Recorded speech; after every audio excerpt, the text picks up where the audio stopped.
I just wanted to find out, how did you get started in the credit repair space? Oh, that's a fun story. So originally, like if we go far back, I was a school teacher. Okay. So I only bring that up because I think that's where my nature took me, was to help and educate people. It was like always inside of me. I think I want to be a school teacher since I was a little girl. And I used to play school all the time and have all my friends come over to the house and I would teach them and, like seriously teach them like how to do addition and everything. That's how much I wanted to be a teacher. So fast forward, I was a teacher. I got laid off, worked for the private schools. And it's really funny because not that we need to put dollar amounts on this, but I was making like a little over $17,000 a year, right? So, but I was young and I didn't, money didn't matter to me. I was married and all that. I got laid off during a time after I got divorced. Okay. So now money really does matter to me. And I was sitting at a bar and chatting up with this guy, and he was talking about he was in the mortgage industry and all this fun stuff. And I was like, oh, cool. And then told him I was laid off. He's like, well, maybe you can come work for us and do some marketing work for us. I'm not lying to you. I didn't even know how to spell the word mortgage at this time. Okay. And I'm like, okay. So he's like, well, you have to go, you have to be interviewed and all this. I go and get interviewed by him. And he's telling me all these things that I would have to do. And like, I didn't even understand any of the words that were coming out of his mouth because he was using the jargon for mortgages, like flew over my head. And whatever I did, I convinced him that I was the right person. So I walked out of there knowing I had a job. I go home. I literally started crying. Okay. Because I didn't know what I was going to do. Because I'm like, I don't know how I get this job. But then I got into that and we had built a pretty good team there at this branch. And it was back before a lot of software was available, first of all, but also a lot of people came into the office and got their pre-approval done for mortgages and stuff. So we had a lot of traffic coming in and I would watch them leave crying, like literally crying, people crying. Cause I was like in the front desk, kind of like a receptionist while I was doing the marketing work. And I would hear over and over again, if someone would just tell me what to do, And I was like, yeah, that's not fair. Like we go to school to learn things, right? And now we get thrown out into the world and we're told, oh, you should buy a house or you should get a credit card or you should get a car. And then we go to try to do those things and we can't do them. But no one's telling us how we can do them, right? So that's really where I stepped into the credit realm. So I would tell all of my loan officers at the time when I became a manager at that organization. So I really kind of fast tracked into this. Became manager and I said, hey, you guys, if you have a deal that you can't get approved, take that file, put it on my desk. Okay.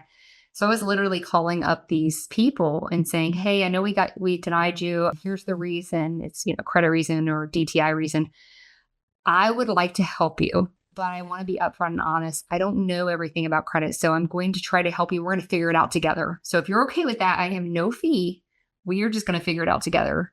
Okay. And ultimately, that's how I created the algorithm for Level Up Score and why we have it was from years of that. So I did that for 2 years for free. But it was all of that, people want to know how to get where they want to go, right? They want to know, but we don't learn that in school. We still don't learn it in school. Absolutely.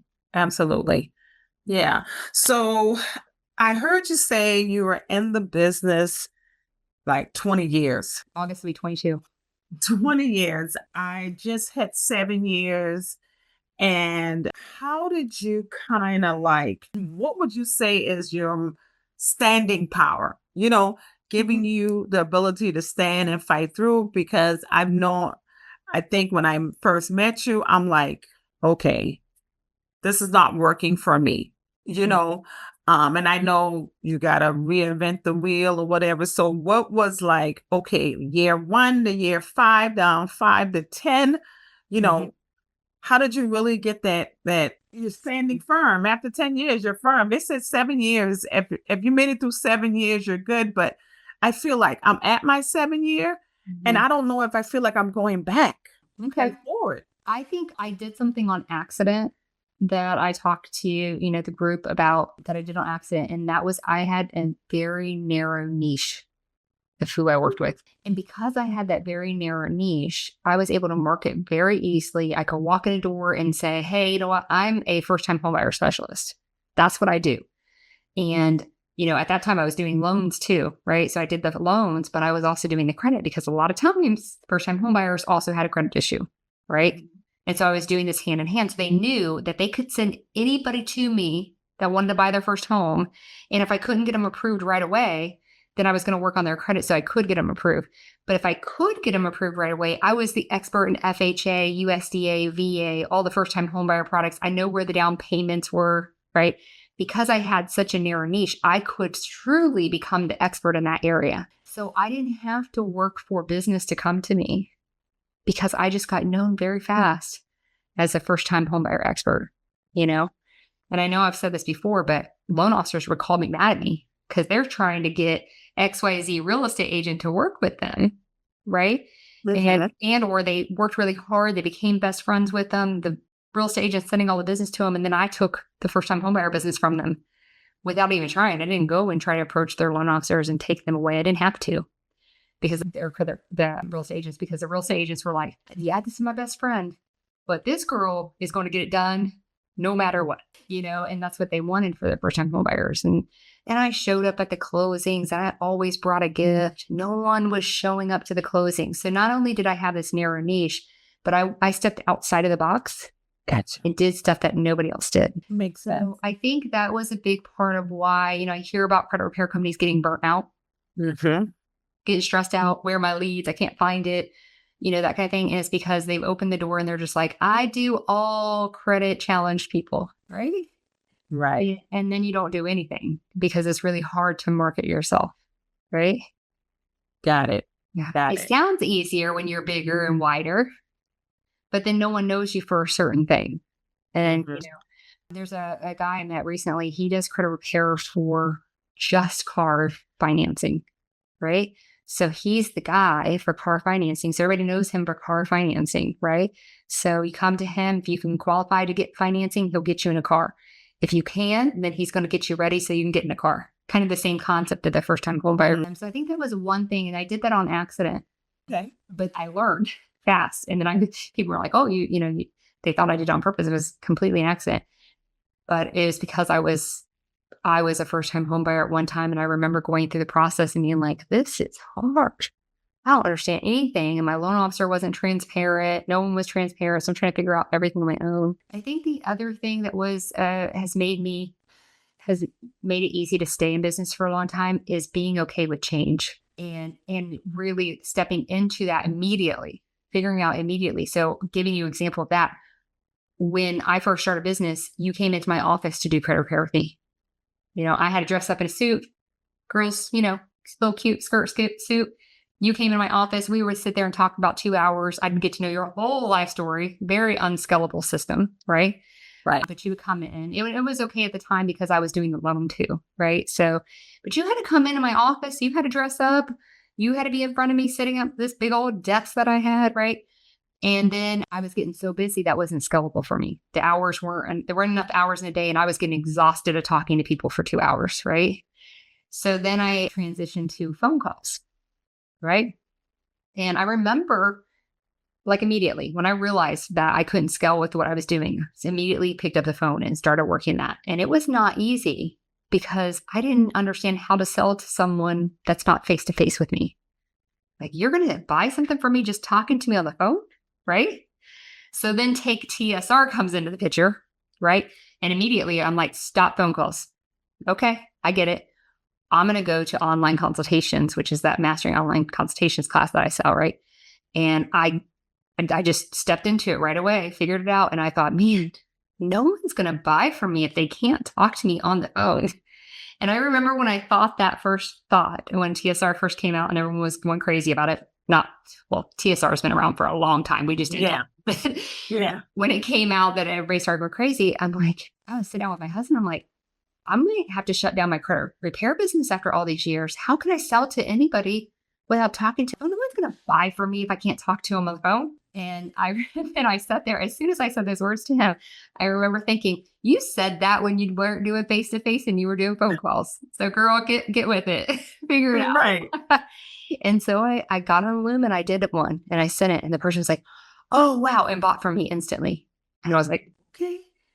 And then I started realizing with all the comments that were coming back, they actually got to know, like, and trust me better doing those online consultations than they ever did on a phone call, right? And so then I ended up, after that was tested and it worked, then I started my whole business foundation was based on those Loom videos, right? Well, that was going to be my next question. Okay. So, the video consultation. So, you would actually look at someone's credit report, Mhm. do a video on it, and send it to them. Correct. Yeah. So, this is all of the clients that book the consultation, or what's that process look? What does that process Yeah. look like?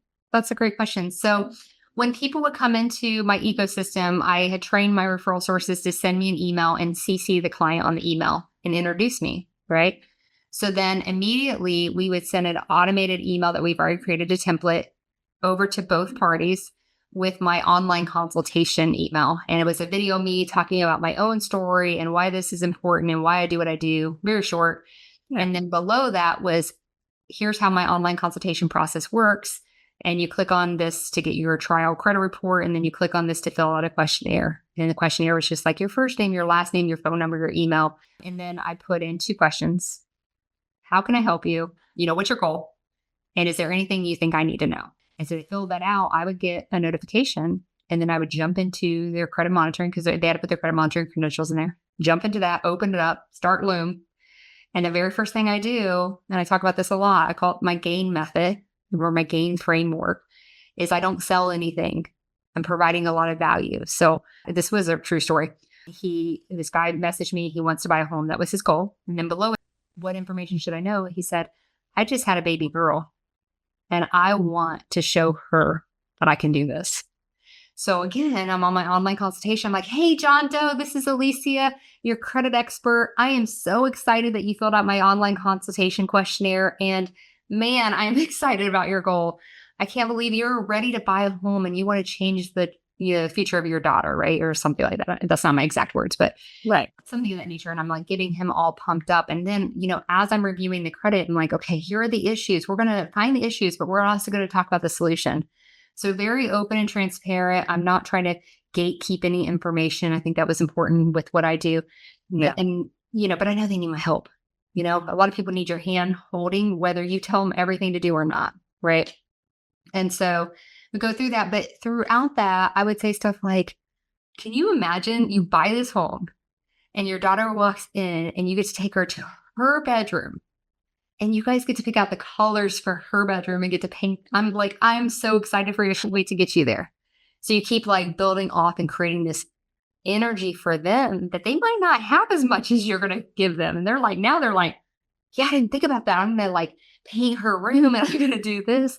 So you're building up that imagery in their head towards their goals. So you're making it bigger for them and they're actually getting to see it come to life through your video. Now, these videos are 3 to 7 minutes long, so they're not long. Okay. Okay. I try to get like around a 3-minute, but some people have some long credit reports. I'm going down through the whole credit report is what I do. And then at the end, I say, you know what? If you feel like how some of my other clients have felt like they needed my help to get them through this, I got a program for you. And this is how it works. And this way on video, I'm telling them what the costs are, how my program works, how you can cancel, like all the stuff. Okay. That I don't want them to say later I didn't say. Or this script that I've recorded in my head, right? And this is recorded, so they can't say, I didn't say what I said or whatever. But I lay it out and I make it very clear because I don't want to make it sound like it's better than it is or like I'm trying to hide a fee. Right. Mm-hmm. I wanted them to be like super clear about what it's going to cost them, And then I'll say, if that's what you want to do, right below this video is a link to get started, right? And so that video goes in the email and then below the video is my link to get started. If you have questions, you can email me back. I don't ever talk about them calling me back or anything. It's all email me back. So I kind of train them right from the beginning how we're going to communicate.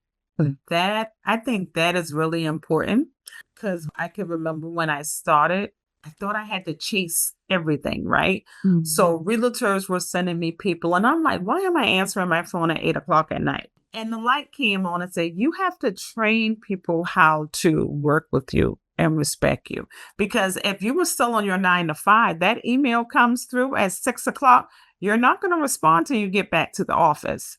So Mhm.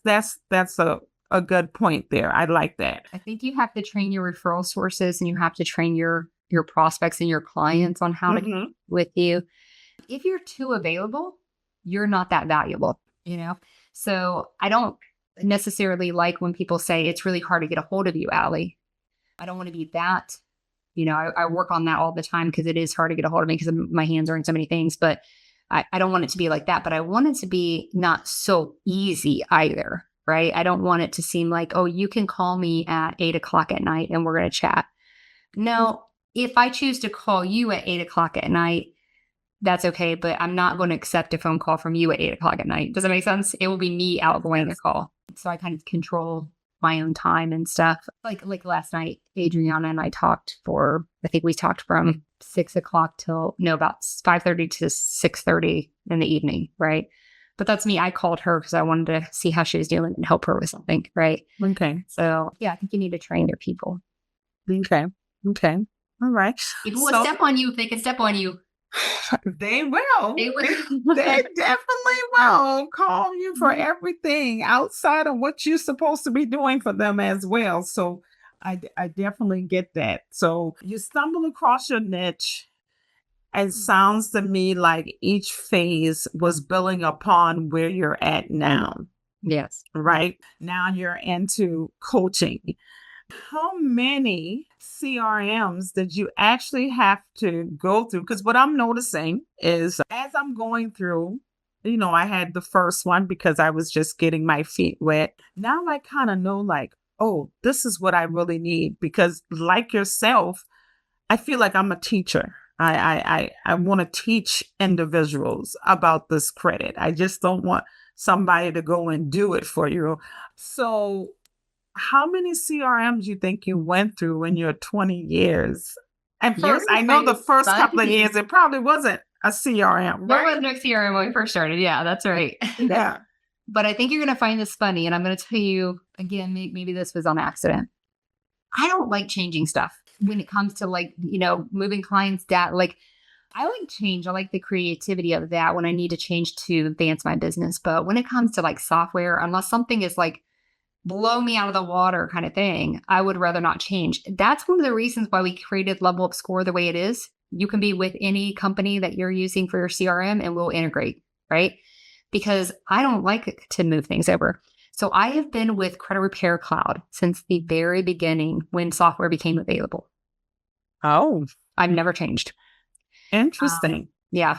And now Credit Repair Cloud was probably in business before I actually got started. But when I finally found out that there was such a thing as software, right? But I was doing it manually with my own little templates and Word documents and, Hmm. all the craziness that I would cringe at today, right? But I've never changed.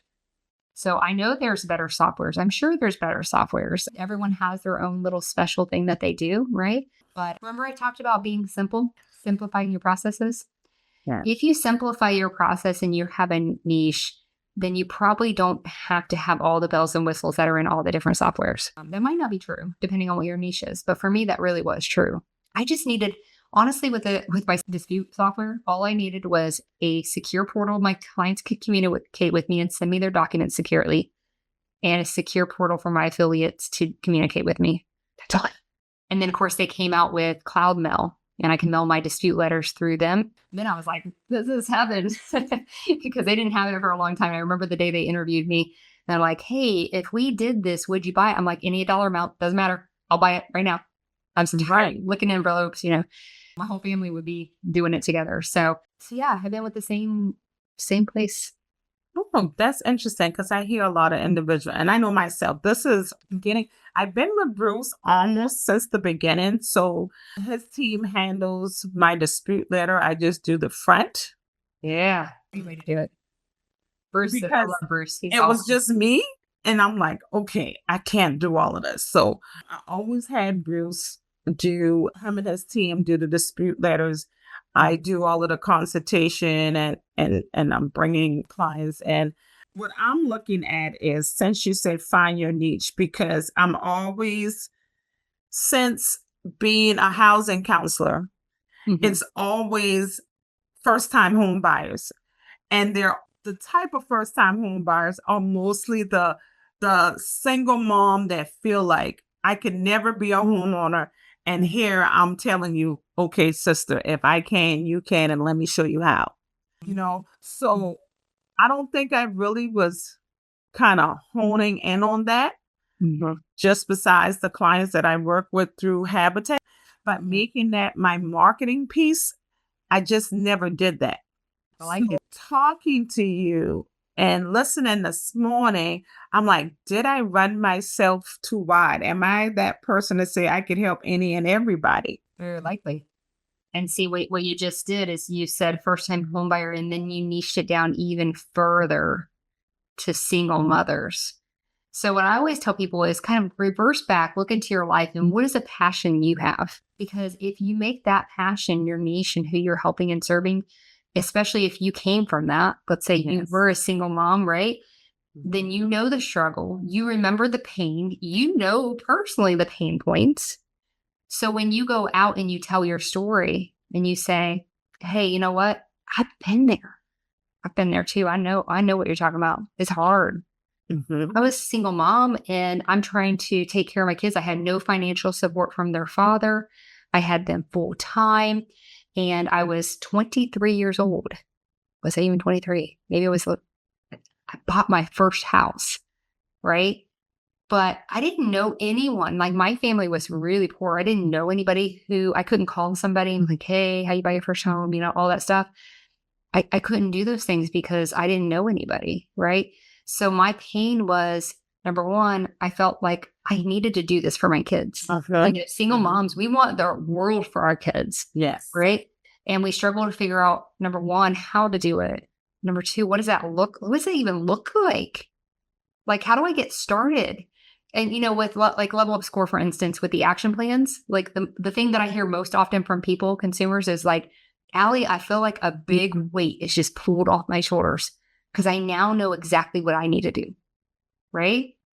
And so that's the story that you can be like, hey, I can give you a plan and I can help you. I know your pain. I know you want to give the world to your kids, and I want to help you give the world to your kids. And so I'm going to give you a plan, a step-by-step plan of exactly what you need to do. And I promise you, you're going to feel like a big weight was pulled off your shoulders, right? I mean, that could be your story. Now, obviously your story, it- you know, but Right.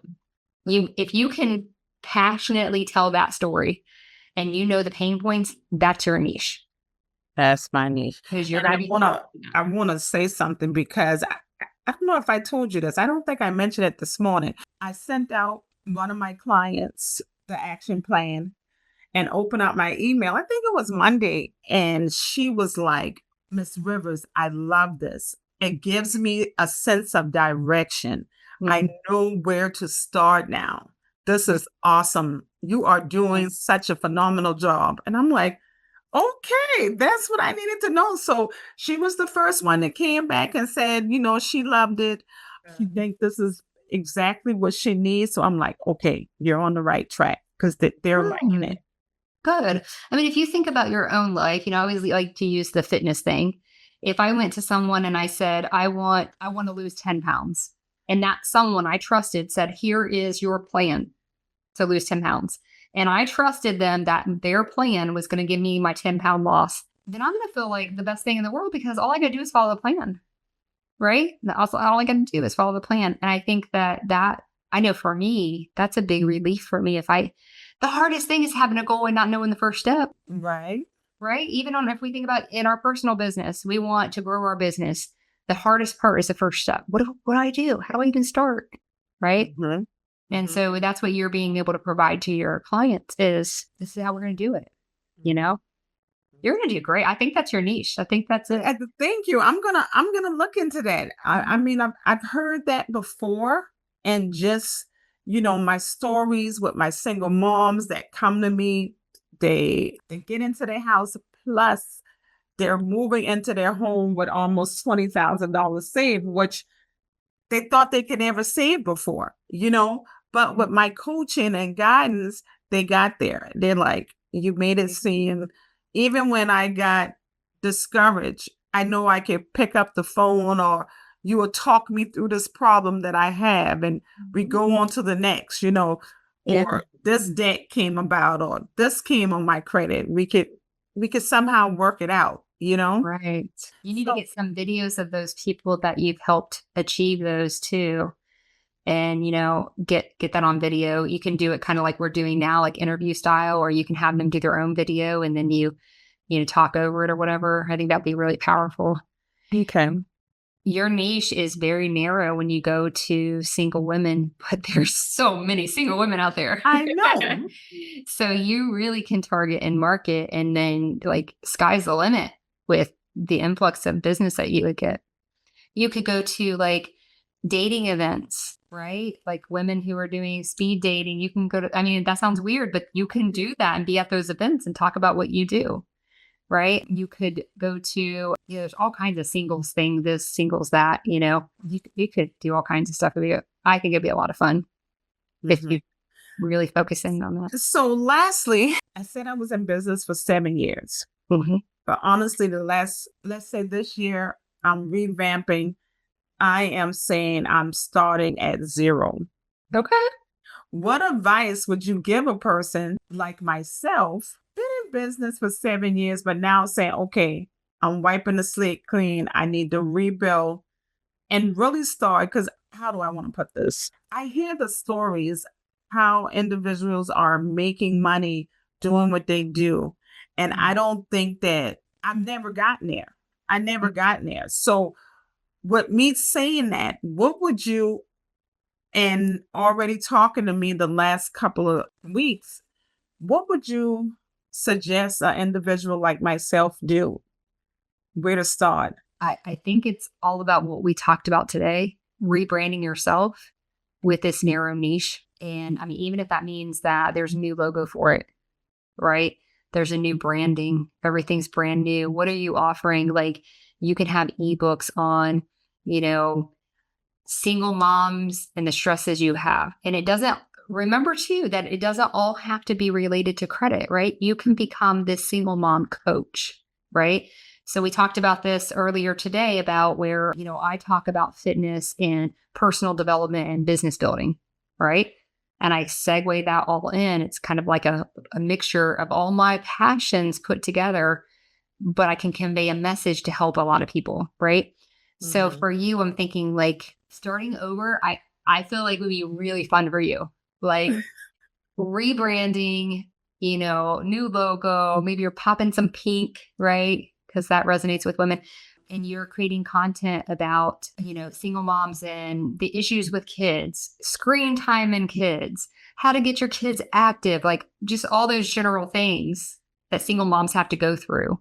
And then every once in a while, you're tying it back into credit, you're tying it back into finances, self love, right? Your self love. Like you can go on, but I think you can rebrand yourself as this person that's the expert for single moms. Okay.